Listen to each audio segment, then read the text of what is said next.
Mistake number 6 is not prioritising. It's so important that your salespeople are doing the right things and enough of those right things. I often find when I go into sales teams that, well, I guess it's for all of us really, we're drawn to doing the things that we like doing most. And we're all really good at avoiding the things that we like doing least. Now that's great as long as it doesn't have a negative impact on sales. What you'll notice is there are certain activities that your salespeople avoid that they need to embrace. And you'll notice this by the very fact that they're avoiding them. That's easy to spot, but that some of them will be very ingenious in looking really busy and doing lots of stuff and making the excuse that they haven't got time to do as much of that as they'd like because they've been doing these other things. So start to notice where that happens. Another one that I find quite a lot is people over-research stuff. I call that paralysis by analysis. It's a fantastic avoidance strategy. And research is invaluable. You need to do research in order to put you in a really powerful position when you're interacting with your clients and prospects. But sometimes people go beyond what is required into the realms of avoidance. So start to notice where individuals in your team are doing that. So how do you fix it? One of the things that we use at the sales consultancy, and I share with all my clients, is the concept of IPA and FBI.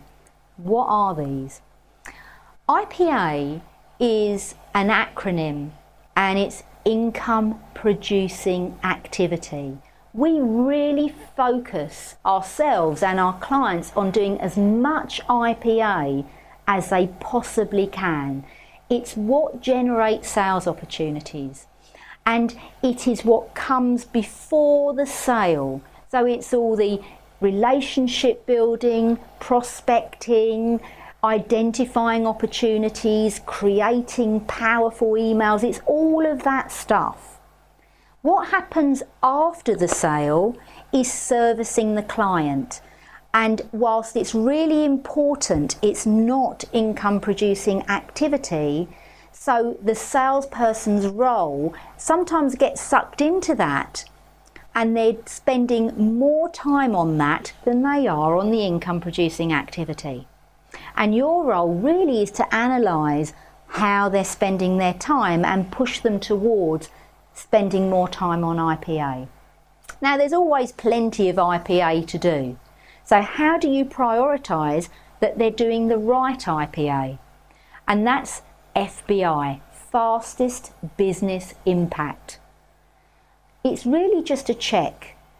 There's all this IPA, which one is going to have the biggest impact on my sales? That's what you do first. And sometimes that differs from what their natural tendency is to choose. So make sure that they have an understanding of FBI and IPA so that they're choosing the right behaviours and activities that are going to make it far easier for them to generate the sales success that they and you want. So what you'll get is a more thoughtful salesperson, much more strategic, much better able to create sales opportunities. And there is a caveat here. You really must resist giving them the answer. I know that you know what they could do, but they need to come up with it themselves. So when you ask them, what IPA can you do to generate more sales, they need to give you the response.